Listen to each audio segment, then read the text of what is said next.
Le changement climatique impose la décarbonation des services rendus par les systèmes énergétiques des bâtiments. Or, les vagues de chaleur augmentent en fréquence, en durée et en intensité, ce qui accroît les besoins de rafraîchissement des personnes. Sur son site de Sophie Antipolis, le CSTB met à la disposition des industriels, porteurs de projets innovants, un laboratoire semi-virtuel dans lequel leurs systèmes sont testés.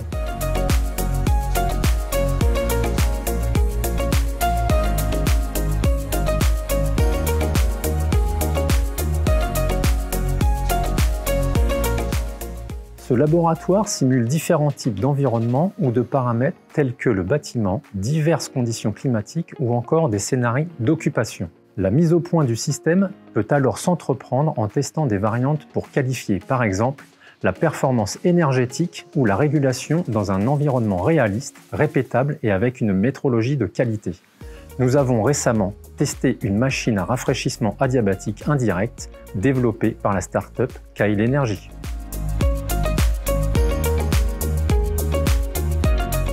Cette collaboration a été initiée dans le cadre du projet Renoptim, issu du programme Profil 2 et dédié à la maîtrise des consommations d'énergie associées au confort d'été en France métropolitaine.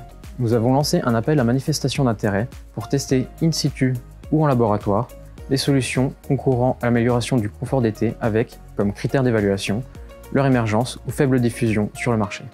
Kaili Energy, hébergé au CSTB Lab, l'incubateur de start-up du CSTB, a proposé son système de rafraîchissement adiabatique indirect dédié au rafraîchissement d'une pièce dans un logement.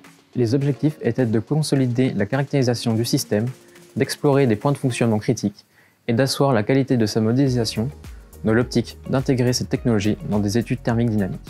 Parallèlement à l'approche laboratoire, nous avons défini avec Kaili Energy les critères de recrutement de logements équipés afin de recueillir des retours terrain et utilisateurs. Kaili Energy fabrique des systèmes de rafraîchissement adiabatique indirect à point de rosée basés sur le cycle M. Ils évitent le rejet de chaleur à l'extérieur et permettent une consommation électrique divisée par 5 par rapport au système de climatisation classique. L'innovation consiste en une amélioration très importante d'un système adiabatique. Notre système souffle un air beaucoup plus froid jusqu'à la température de rosée, et cela sans augmenter l'humidité de la pièce. Cette technologie a été développée au CNRS et repose sur une architecture ultra compacte d'évapo-échangeurs brevetés.